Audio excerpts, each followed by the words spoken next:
এই ছেলেরা এবং যারা দায়িত্বশীল আছেন তারা রেডি, প্রস্তুত হন, আমার দিকে দেখবেন।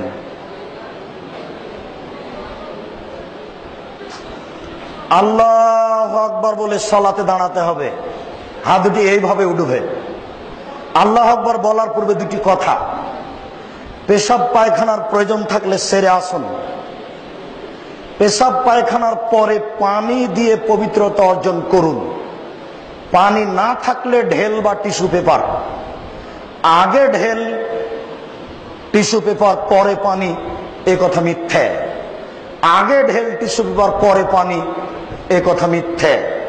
পানি নেই, ঢেল টিস্যু পেপার দিয়ে পবিত্রতা অর্জন করতে হবে, এ কথাই ঠিক। ঢেল টিস্যু পেপার নিয়ে 40 কদম হাঁটা নোংরামি। পায়ের উপরে পা উঠানো এবং খক খক করে কাশা, এটা একটা হায়া লজ্জা না থাকার প্রমাণ। সাথে সাথে আপনি এখনই বললেন যে হাঁটুর উপরে কাপড় উঠলে ফরজ তরক হয়, তো আপনি ঢেল নিয়ে 40 কদম হাঁটেন কি করে? আর আপনি যে 40 কদম হাঁটেন, তো আপনার স্ত্রী 40 কদম হাঁটে কিনা ঢেল নিয়ে? ধর্মকে পাগল পেয়েছেন? ধর্ম কি পাগল কিছু? धर्म की राजशाही चांपानेर हवाई लड्डू, दोनों हाथ में लड्डू है, जो चाहे उसको खा ले, जो चाहे उसको छोड़ दे। जी ना, धर्म एकजन मानुषेर कथा दिए चले जार नाम मोहम्मद सल्लल्लाहु अलैहि वसल्लम। पृथिवीर कोनो मानुषेर 5 पैसा दाम नहीं धर्मे। धर्म एकजन मानुषेर कथा दिए चले जार नाम मोहम्मद सल्लल्लाहु अलैहि वसल्लम। एक गिलास पानी पान करले 5टा विधान लागे। 1 डान हाथ, 2 बिस्मिल्लाह, 3 श्वास, 4 বসে, 5 পান শেষে আলহামদুলিল্লাহ। 1 গিলাস পানি পান করলে 5টা বিধান লাগে। 1 ডান হাত, 2 বিসমিল্লাহ, 3 শ্বাস, 4 বসে, 5 পান শেষে আলহামদুলিল্লাহ। পীর সাহেবের দোহাই দিয়ে ধর্ম চলে না, বুজুর্গানের দিনের দোহাই দিয়ে ধর্ম চলে না, বড় হুজুরের দোহাই দিয়ে ধর্ম চলে না। ধর্ম হলো নগদ, ধর্ম হলো নগদ, বাস্তব। 1 গিলাস পানি পান করলে কয়টা বিধান লাগে? 5টা। মনে থাকবে না? এই মেয়েরা তোমাদের মনে থাকবে না? এই ছেলেরা তোমাদের মনে থাকবে না? 1 গিলাস পানি পান করলে 5টা বিধান লাগে। তাহলে বোঝা যাচ্ছে ধর্ম কোনটাই অন্ধকারে চলে না। রাতের অন্ধকারে জিকির চলে না, পীর সাহেবের দোহাই দিয়ে ধর্ম চলে না, বুজুর্গানে দিনের দোহাই দিয়ে ধর্ম চলে না। ধর্ম নগদ। আল্লাহু আকবার বলে সালাত শুরু হবে। রেডি? 2 পায়ের মাঝে ফাঁকা থাকবে ওই পরিমাণ, যেই পরিমাণ শরীরের ভারসাম্য বজায় রাখতে লাগে। মোটা মানুষ আর একটু বেশি, চিকন মানুষ আর একটু কম। মহিলা বৈঠকে আমাদের শিক্ষিতা বোনেরা বলেছেন, মহিলা বৈঠকে আমাদের শিক্ষিতা বোনেরা বলেছেন, বুবু, চাঁপাইনবাবগঞ্জের ভাষায়, বুবু নামাজে যখন দাঁড়াবা বুবু, তখন 2 পায়ের গোড়ালিকে জমা করে রাখিও। যদি 2 পায়ের গোড়ালি জমা না করো বুবু, তাহলে লজ্জাস্থানের যোগাযোগ বুবু মাটির সাথে হবে, মাটি অভিশাপ করবে। বুবুর সব কথাই নাকি বুখারীতে আছে। একবারে নগদ মিথ্যা কথা, একবারে ডাহা মিথ্যা কথা। শাড়ি পরেই নামাজ হবে, ছায়া পেটিকোট পরেই নামাজ হবে। বুবু, তুমি নামাজ পড়ার পূর্বে সালোয়ার পরে নিও, যদি সালোয়ার না থাকে বুবু ল্যাঙ্গট পরিও। বুবুর সব কথাই নাকি বুখারীতে আছে। বুবুর একবারে কথা নগদ মিথ্যে, ডাহা মিথ্যে। কিয়ামত পর্যন্ত বুবুর কথা সত্য হবে না। শুনেন, পুরুষ নারী তার শরীরের ভারসাম্য বজায় রেখে দাঁড়াবে। কথা বুঝাতে পারি না? আল্লাহু আকবার বলে আঙ্গুলগুলি জমা জমা করবে। হাত দুটি থুতনির নিচে আসবে না, হাত দুটি কানের কাছে যাবে না, হাত দুটি থাকবে কাঁধ সামনাসামনি। বুঝাতে পারছি না? আল্লাহু আকবার বলে ডান হাতের কবজি বাম হাতের কবজির উপরে রাখতে হবে। মেয়েরা কিন্তু এইভাবে রাখে, একবারে নগদ ভুল। কিভাবে হবে? এইভাবে। আমি মনে হয় বুঝাতে পারি না। তবে আর একটা জায়েজ এইভাবে, সেটা বাহুর ওপরে বাহু, দুটাই সহিহ হাদিস। এইটা সংখ্যা, হাদিস সংখ্যা বেশি, বুঝা যায় না? এরপর বুকের উপরে রাখেন। মহিলাদের বুকে, পুরুষদের নাভির নিচে, একবার নগদ মিথ্যা কথা। সবারই বুকের ওপরে, নাভির নিচে বাঁধেন। তিনটি হাদিস আছে, তিনটি ঠিক নয়। বাঁধেন না বাঁধেন সে কথা আমি বলি না, আপনি বাঁধেন। আপনার বাঁধা আমি বন্ধ করতে আসিনি, আপনি বাঁধেন, বুকের ওপরে বাঁধেন। চারটি সহিহ হাদিস। নাভির নিচে বাঁধেন, তিনটি জয়ীফ হাদিস। পুরুষ নারী সবই সমান, সবাই বুকের উপরে বাঁধবে, সবাই নাভির নিচে বাঁধবে। নারী বুকে, পুরুষ নিচে, এই ভাগ কি করে হলো? একবারে নগদ মিথ্যে। বুকে হাত বেঁধে প্রথমে সুবহানাকা আল্লাহুম্মা ওয়া বিহামদিকা ওয়া তাবারাকা ইসমুকা ওয়া তাআলা জাদ্দুকা লা ইলাহা গায়রুক চলবে। আল্লাহুম্মা বা'id বাইনি ওয়া বাইনা খাতায়ায়া কামা বা'আতা বাইনাল মাশরিক ওয়াল মাগরিব। আল্লাহুম্মা নাক্কিনি মিনাল খাতায়া কামা ইয়ানক্কা সাবুল আবিজু মিনাদ দানাস। আল্লাহুম্মা আগসিল খাতায়ায়া বিল মাই ওয়াস সালজি ওয়াল বারাদ। খুব পাওয়ারফুল দোয়া, খুব গ্রহণীয় দোয়া। আল্লাহ, তুমি আমার পাপকে দূরত্ব রাখো, পূর্ব এবং পশ্চিমকে যত দূরত্ব রেখেছো। পূর্ব এবং পশ্চিম যেমন কোটি কোটি কিলোমিটার দূরে আছে, তুমি আমাকে আর আমার পাপকে অত দূরত্বে রাখো। আল্লাহুম্মা নাক্কিনি মিনাল খাতায়া, তুমি আমার পাপকে ধুয়ে পরিষ্কার করে দাও। যেমন ভাবে ঠান্ডা পানি দিয়ে, যেমন ভাবে বরফ দিয়ে, তুষার দিয়ে ময়লাকে, কাপড়কে ধুয়ে পরিষ্কার করা হয়। এই গুরুত্বপূর্ণ দোয়াটি পেশ করার পরে বলবেন আউযুবিল্লাহি মিনাশ শাইতানির রাজিম, মারদুদ বিতাড়িত শয়তান থেকে পরিত্রাণ চাচ্ছি। বিসমিল্লাহির রহমানির রহিম, পরম দাতা দয়ালুর নামে আরম্ভ করছি। আলহামদুলিল্লাহি রাব্বিল আলামিন, বিশ্বজগতের প্রতিপালকের প্রশংসা। আর রহমানির রহিম, তিনি হচ্ছেন পরম দাতা দয়ালু। মালিক ইয়াউমিদ্দিন, তিনি হচ্ছেন বিচার দিনের মালিক।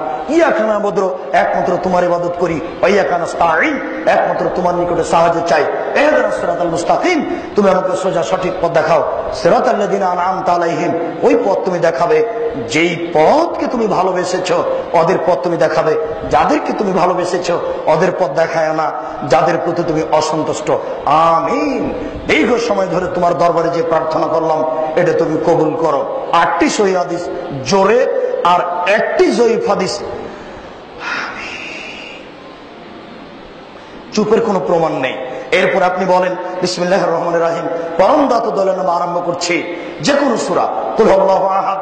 হে নবী, আপনি বলুন আল্লাহ একক, আল্লাহুস সামাদ, আল্লাহ নিরপেক্ষ মুখাপেক্ষীহীন। লাম ইয়ালিদ, তিনি কাউকে জন্ম দেননি। ওয়া লাম ইউলাদ, তিনি কারো থেকে জন্ম নেননি। ওয়া লাম ইয়াকুল লাহু কুফুয়ান আহাদ, তার সমকক্ষ কেউ নেই। আল্লাহু আকবার। হাত এই পর্যন্ত উঠিয়ে, ছেড়ে খুলে এই পর্যন্ত উঠিয়ে, ওইভাবে উঠিয়ে ছেড়ে দেন, দিয়ে রুকুতে যান। রুকুতে যাওয়ার পূর্বে কয়েকটি কথা। হাত দুটি রডের মতো সোজা হয়ে থাকবে, আঙ্গুল খোলা খোলা থাকবে, আঙ্গুল দিয়ে হাঁটুকে চেপে ধরে থাকবেন। পিঠের লম্বা হাতটা রডের মতো সোজা থাকবে। মেয়েরা যখন রুকু করে তখন পিঠটা এরকম বাঁকা হয়ে থাকে, উটের মতো, উটের কুজের মতো উঁচু হয়ে থাকে। এরকম চলবে না, এতে নামাজ হবে না। একবারে সোজা রডের মতো থাকবে, মাথা উঁচুও হবে না, মাথা নিচুও হবে না। এই দেখেন, আল্লাহু আকবার। সবাই তো দেখতে পাবেন না, দাঁড়ালে তো সবাই দেখতে পাবেন না। আচ্ছা, শুকরিয়া, জাযাকুমুল্লাহ খায়ের। আপনাদের আবেগকে আমি স্বাগতম জানাই। শুকরিয়া, জাযাকুমুল্লাহ খায়ের। একবারে পিঠের লম্বা হাতটা একবারে, চুপ। পিঠের লম্বা হাতটা একবারে সোজা হবে, মাথা উঁচুও হবে না, মাথা নিচুও হবে না, একটু 19-20 রুকু হবে না। এরপর আপনি বলেন সুবহানা রাব্বিয়াল আযীম, উঁচু আল্লাহর পবিত্রতা বর্ণনা করি যতবার ইচ্ছে। সুবহানাকা আল্লাহুম্মা রাব্বানা ওয়া বিহামদিকা আল্লাহুম্মা আগফিরলি, প্রশংসা সহকারে তোমার পবিত্রতা বর্ণনা করি, তুমি আমাকে ক্ষমা করো যতবার ইচ্ছে। আরো দোয়া। এবার সিজদায় চলেন। 7 হাড়ের উপরে সিজদা করতে হবে। নাক কপাল 1, 2 হাত 3, 2 হাঁটু 5, 2 পায়ের বৃদ্ধাঙ্গুল 7। আবার শোনেন, নাক আগে যাবে কি কপাল আগে যাবে এই কথা নয়, নাক কপাল একসাথে লেগে থাকবে। যদি কপাল লেগে আছে নাক নেই, সিজদা হবে না। যদি নাক লেগে আছে কপাল নেই, তাহলে সিজদা হবে না। নাক কপাল 1, 2 হাত 3, 2 হাঁটু 5, 2 পায়ের বৃদ্ধাঙ্গুল 7। বৃদ্ধাঙ্গুল যদি মাটি থেকে উঠে যায় তাহলে সিজদা হবে না। আমি মনে হয় বুঝাতে পারছি না। এতদিন পর্যন্ত যেভাবে সিজদা দিচ্ছিলেন, আজ থেকে কপালটা তার চেয়ে 10 আঙ্গুল আগিয়ে রাখবেন। পিঠের লম্বা হাতটা যেন একবারে সোজা হয়ে থাকে, কোনায় দুটি এভাবে উঠে রাখবেন। বুকের নিচ দিয়ে যেন ছাগলের বাচ্চা পার হতে পারে। ওই যে চাঁপাইনবাবগঞ্জের শিক্ষিতা বুদ্ধিমতী মহিলা বলেছে, বুবু যখন সিজদা করতে যাবা বুবু, হাতি যেমন মাটিতে পড়ে যায় তেমন মাটিতে পড়ে গিয়ে বুককে উরুর সাথে লাগিয়ে আঁটো সাঁটো হয়ে সিজদা করিও বুবু। যদি বুককে উরু থেকে পৃথক রাখো বুবু, তাহলে স্তন ঝুলন্ত থাকবে বুবু, পর্দার ব্যাঘাত ঘটবে বুবুর। সব কথাই নাকি বুখারীতে আছে, একবারে নগদ মিথ্যে। পুরুষ নারী একই ব্যাপার, যেন ছাগলের বাচ্চা পার হতে পারে বুকের নিচ দিয়ে। সুবহান রাব্বিয়াল আলা যতবার ইচ্ছে উঠে আসেন, আল্লাহুম্মা গফিরলি ওয়ারহামনি ওয়াহদিনি ওয়াফিনি ওয়ারজিকনি। আবার যান, উঠে আসেন, এই এক রাকাত আর এক রাকাত। এবার যদি আত্তাহিয়াতের বৈঠক হয়, বাম হাতটা হাঁটুর উপরে রাখেন, বাম পায়ের পাতার উপরে বসেন, ডান পা দাঁড় করে রাখেন। আর যদি সালামের বৈঠক হয়, তাহলে বাম পাটা ডান দিকে বের করে দেন, আর পিছন নিতম্ব মাটির উপরে রাখেন। বাম হাতের আঙ্গুল এইভাবে জমা জমা করে রাখেন, ডান হাতের কনিষ্ঠ আঙ্গুল দুটি জমা করেন। এরপর 3 নম্বর আঙ্গুলের নখের উপরে বৃদ্ধাঙ্গুলের পেট রাখেন। রাখেন তো দেখি আপনারা।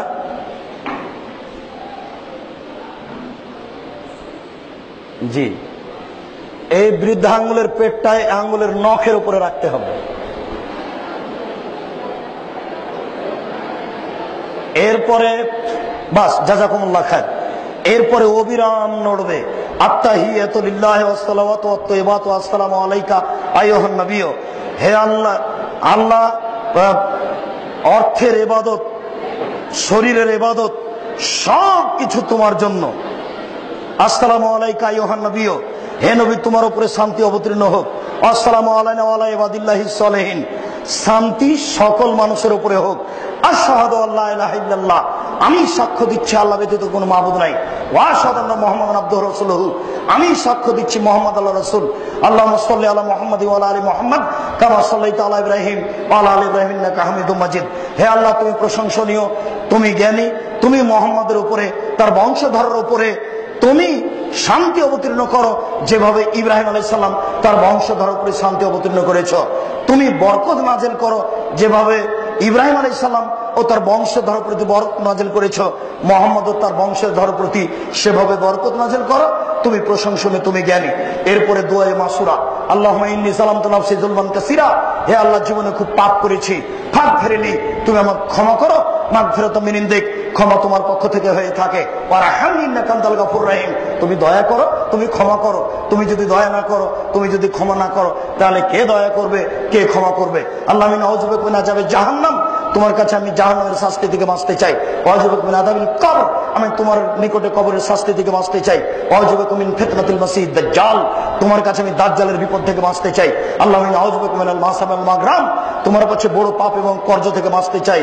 ওয়াউযু বিকা মিনাল মাহি ওয়াল মামাত, ইহকাল এবং পরকালের বিপদ থেকে বাঁচতে চাই। একটু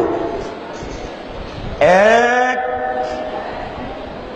আত্তাহিয়াতু, 2 দুরুদ, 3 দোয়া মাসুরা, 4 সালাম ফিরার পূর্বে একটু বলে নেবেন রব্বিরহামহুমা কামা রাব্বায়ানি সাগীরা। হে আমার প্রতিপালক, তুমি আমার বাপ মাকে দেখো, বাল্য অবস্থায় আমাকে যেভাবে দেখেছিল। এই 4টা ভুলবেন না, অন্তত এই পর্যন্ত। তারপরে পারলে রব্বানা আতিনা ফিদ দুনিয়া হাসানাতাও ওয়া ফিল আখিরাতি হাসানাতাও ওয়া কিনা আযাবান নার, অবিরাম আঙ্গুল নড়তে থাকবে। আসসালামু আলাইকুম রাহমাতুল্লাহ, আসসালামু আলাইকুম রাহমাতুল্লাহ, আল্লাহু আকবার, আস্তাগফিরুল্লাহ, আস্তাগফিরুল্লাহ। আর অনেক, অন্তত আয়াতুল কুরসি। আল্লাহ রাসূল বলেছেন, একটা মানুষ যদি ফরজ সালাতের পর আয়াতুল কুরসি পড়ে, জান্নাতে চলে গেছে। ঢোকেনি কেন? মরেনি এই জন্য। সম্মানিত উপস্থিতি, এই পর্যন্ত বলে আপনাদের সকল